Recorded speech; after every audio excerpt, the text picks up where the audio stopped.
दोस्तों आज का वीडियो काफ़ी इंटरेस्टिंग होने वाला है। आई एम प्रिटी श्योर आपने थंबनेल में पढ़ ही लिया होगा कि आज मैं बात करने वाला हूँ कि आपको मकान खरीदना चाहिए या रेंट पे रहना चाहिए। बाय और रेंट, इस टॉपिक को लेके हमारे पास बहुत लोगों ने मैसेज किया है। काफ़ी सवाल आए हैं कि आखिर हम बाय करें कि रेंट करें। तो दोस्तों आज मैंने सोचा इस टॉपिक पे थोड़ा और डिटेल में बात करते हैं। और आज के वीडियो में मैंने खास कोशिश करी है कि मैं जो आपको फैक्टर्स के बारे में बताऊंगा वो कंट्री स्पेसिफिक नहीं है, वो मैंने काफ़ी जनरल रखा है। मोस्टली हमारे इमोशंस को टच करता है और क्या ऐसी चीज़ें हैं जो हमें हेल्प करेंगी कि आप प्रॉपर्टी बाय करें या हमेशा रेंट पे रहें। मुझे अराउंड 20-25 साल पहले की बात है, ये एक बात याद आती है कि हमारे एक अंकल हुआ करते थे और ये अर्ली 2000s की बात है, जब मैं आई थिंक 24-25 साल का था। तो जैसे ही मैं 25 साल के आसपास हुआ तो मेरे अंकल ने बोला कि यार ऐसा है संजय, जब तुम 25 साल के हो गए हो, तुम्हारी उम्र में तुम्हारा सिर्फ एक ही नारा होना चाहिए, जय मकान। मतलब आप सिर्फ ये सोचो कि आप अपना मकान कैसे तैयार करोगे। वो बात मेरे दिमाग में घर कर गई कि यार मेरे को सबसे पहले अपना मकान बनाना है। अब आज मैं लाइफ के उस स्टेज पे हूँ कि जहाँ पे मेरा इंडिया में मकान है और ऑस्ट्रेलिया में मकान है। बट वो 20-25 साल पहले जो मेरे को मेरे अंकल ने बात बोली थी, क्या वो ठीक थी? चलिए देखते हैं कि रेंट और बाय की क्या क्या एडवांटेजेस और डिसएडवांटेजेस हैं। तो दोस्तों सबसे पहला पॉइंट, मोबिलिटी एंड फ्लेक्सिबिलिटी। अगर आप रेंट पे हैं तो आप काफ़ी फ्लेक्सिबल हैं। आपकी जॉब चेंज होती है, बच्चों का कोई स्कूल चेंज होता है, कुछ भी आपकी लाइफ में ऐसा होता है कि आपको वो घर छोड़ना पड़ता है, तो आपके लिए कोई चैलेंज नहीं है। आप हमेशा मोबाइल हैं, चुपचाप अपना रेंट का जो भी बचा कुचा है उसका हिसाब कीजिए और अगली जगह पे चले जाइए जहाँ पे भी आपकी लाइफ आपको लेके जा रही है। आप फ्लेक्सिबल हैं, आप सेटल नहीं हो पा रहे हैं, कोई बात नहीं, रेंट पे हैं, अगेन अपना पूरा हिसाब कीजिए, किसी और जगह पे चले जाइए। कोई पड़ोसी अच्छा नहीं है, कोई दिक्कत नहीं है, कहीं और चले जाइए। ज़रूरी नहीं है हर एक से लड़ाई करके रहना है। यहीं अगर आपने घर खरीद लिया तो आप उस जगह को लेके एकदम बाइंड हो गए हैं।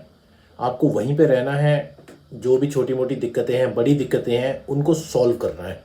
सॉल्व नहीं होंगी तो उन दिक्कतों के साथ रहना है।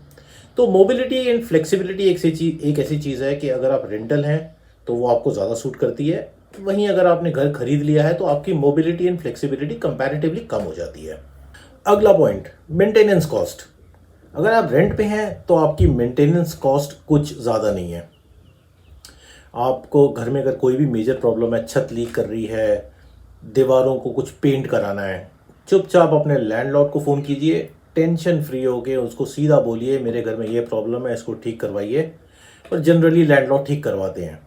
यहीं अगर आपका खुद का घर होगा तो ऑफ कोर्स आपको मेंटेन खुद करना है, सारी चीज़ें देखनी है। जनरली मेंटेनेंस का जो भी मेजर इशू है, छोटा मोटा वेयर एंड टेयर ज़रूर रेंटर्स को देखना पड़ता है, लेकिन मोस्टली लैंडलॉर्ड्स का खर्चा होता है। पॉइंट नंबर 3, ये काफ़ी इंटरेस्टिंग है कि अगर आप टेनेंट हैं तो आपको काफ़ी प्रीमियम जगह का एक्सेस मिल सकता है किसी भी सिटी में, जो आप प्रोबेबली अगर घर खरीदने जाएंगे तो शायद उस जगह पे घर अफोर्ड ना कर पाएँ। जैसे मैं एक दिल्ली का एग्जांपल लेता हूँ। दिल्ली में कनॉट प्लेस के आसपास घर खरीदना मुश्किल है, लेकिन वहीं उसके आसपास काफ़ी जगह हैं जहाँ पे आप रेंट पे घर ले सकते हैं। तो ये एक बहुत बड़ा फैक्टर है कि लोग अच्छी जगह रहना पसंद करते हैं क्योंकि वहाँ पे अच्छे स्कूल्स होते हैं, अच्छी फैसिलिटीज़ होती हैं वगैरह वगैरह। लेकिन अक्सर वहाँ पे ख़रीदना बड़ा अनअफोर्डेबल हो जाता है। अगर आप रेंट पे हैं तो ये आपके पास एक फ्लेक्सिबिलिटी है कि आप अच्छे से अच्छी नेबरहुड में रह सकते हैं। अगला पॉइंट, प्रॉपर्टी डिप्रिसिएशन। दोस्तों अगर आप रेंट कर रहे हैं, आपको प्रॉपर्टी डिप्रिशिएट होने की कोई टेंशन नहीं लेनी। हाँ, कन्वर्सली अगर आप प्रॉपर्टी रेंट कर रहे हैं और आपकी प्रॉपर्टी बढ़ रही है तो जो अप्रिसिएशन होता है उसका भी आपको फ़ायदा नहीं मिलने वाला। तो it works in both ways. अगर आप इसको नेगेटिवली सोचें तो आप ये बोलेंगे कि हाँ यार प्रॉपर्टी डिप्रिशिएट हो रही है, अच्छा ही है, मैं रेंट कर रहा हूँ, मेरे को टेंशन नहीं लेनी। बट जनरली हम जब प्रॉपर्टी खरीदते हैं तो हम यही सोचते हैं यार प्रॉपर्टी अप्रिशिएट होगी, हम अच्छा खासा अपना रिसर्च करते हैं और जनरली वहीं प्रॉपर्टी लेते हैं जहाँ पे प्रॉपर्टी प्रॉपर्टी अप्रिशिएट हो। तो यहाँ पे बायर्स को ज़्यादा फ़ायदा है अगर वो थोड़ी सी भी एनालिसिस करते हैं अपने प्रॉपर्टी लेने से पहले कि उनको अप्रिसिएशन कॉस्ट मिलती है जो कि टेनेंट्स को नहीं मिलती है। अच्छा, कुछ लोग ऐसा भी करते हैं, हमारा एक दोस्त है और वो नोएडा में रहता है। वो उसका उसकी ना शुरू से आदत है कि वो रेंट पे ही रहता है, लेकिन वो रेंट पे इसीलिए नहीं रहता क्योंकि उसके पास अपने मकान नहीं है। लेकिन वो रेंट पे सिर्फ इसलिए रहता है क्योंकि उसको फ्लेक्सिबिलिटी चाहिए। उसके पास नोएडा और गाज़ियाबाद में ही 3-4 मकान हैं। बट शुरू से उसकी आदत है कि वो बस अपने मकानों को किराए पे दे देता है और वो खुद भी किराए पे रहता है और उसकी लाइफ अच्छी खासी चल रही है। मतलब मैं जब दिल्ली जाता हूँ मैं अक्सर उससे मिलता हूँ और मेरा उसको हमेशा ये सवाल रहता है कि यार तू अपने घर में क्यों नहीं शिफ्ट करता। लेकिन वो बोलता है कि संजय मेरे को इतनी फ्लेक्सिबिलिटी रहती है कि रेंटल होम में कि मेरे को कोई टेंशन नहीं लेनी है और मेरे घर अपने चढ़े हुए हैं किराए पे। उनसे जो किराया आता है उसको यूज़ करके मैं एक अच्छे मकान में रहता हूँ। तो मेरे लिए बेटर है कि यार मैं थोड़े एवरेज जगह पे 2-4 मकान ले लूँ और उससे जो किराया आता है उससे मैं अपना मकान जो है वो काफ़ी प्रीमियम जगह पे लूँ। तो यार ये भी एक मैथमेटिक्स है कि जो लोगों ने लगा रखी है and he is very happy, very successful and he is enjoying life. इसी फ्लेक्सिबिलिटी पॉइंट को अगर मैं थोड़ा सा और स्ट्रेच करूं तो अगेन रेंटल होम में आपकी कमिटमेंट कोई लॉन्ग टर्म नहीं है, शॉर्ट टर्म कमिटमेंट्स हैं। 11 महीने आपको रहना है, 11 महीने की लीज़ होती है। आगे आपका मन है तो बढ़ाइए, नहीं मन है तो आगे कहीं और चले जाइए। होम बाइंग में of course long term commitment है, आप घर खरीदोगे, पूरा स्टैम्प ड्यूटी दोगे और पता नहीं क्या क्या उसमें काम करवाओगे, वहाँ रहना है तो लंबा ही रहना है। But at the same time home आप अपना खरीदते हो तो आपके इमोशंस उसके साथ जुड़ जाते हैं। अभी रिसेंटली मेरे एक फ्रेंड ने ऑस्ट्रेलिया में घर खरीदा और वो स्पेन से है और वो शुरू से ही यहाँ पे रेंट पे रहता था। मेरे ख्याल से 5 या 6 साल वो यहाँ पे रेंट पे रहा और अभी इनफैक्ट लास्ट वीक ही वो अपने घर में मूव हुआ है। तो मैंने उससे सबसे पहला सवाल ये पूछा कि यार आप जब अपने घर में मूव हुए तो आपको कैसी फीलिंग हो रही है।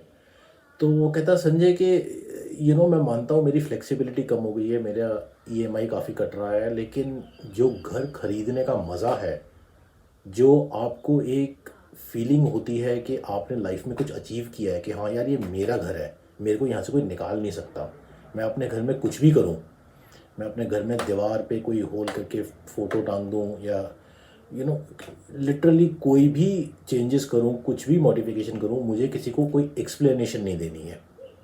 तो वो जो एक फ्रीडम है वो आपको रेंटल होम में नहीं मिलती है। तो वो काफ़ी एडवोकेट था इस चीज़ के कि हाँ यार मैं तो पूरा लाइफ रेंट पे ही रहूँगा क्योंकि मुझे ना फ्लेक्सिबिलिटी चाहिए।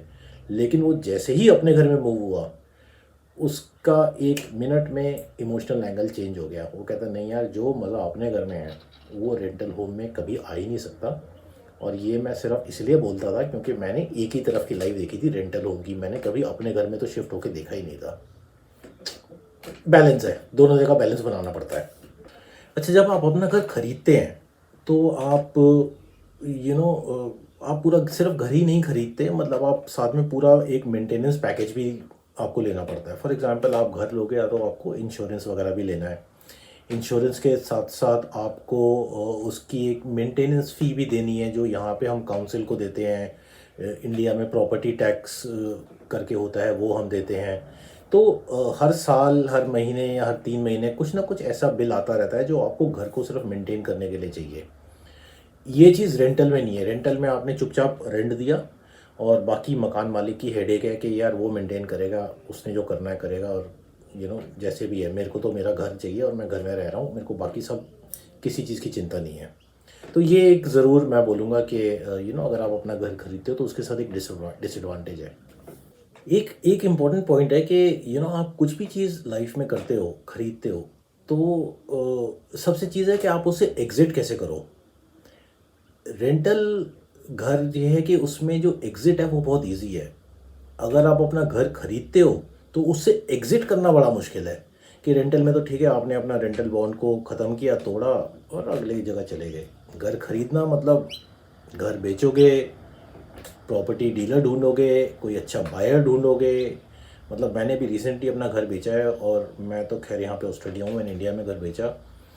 और मैं बोल सकता हूँ कि वो मेरे लिए काफ़ी पेनफुल एक्सपीरियंस था। It was not a good experience. मैंने कई जगह पे जाके मुझे पैसे वैसे भी खिलाने पड़े, एंड इवन दो मेरे डॉक्यूमेंट्स सब ठीक ठाक थे, बट इंडिया में घर बेचना, स्पेशली अगर आप दिल्ली एनसीआर में नहीं हो, आपके आसपास सैटेलाइट टाउन्स में घर है कोई, तो उसको बेचना डिफ़िकल्ट तो है।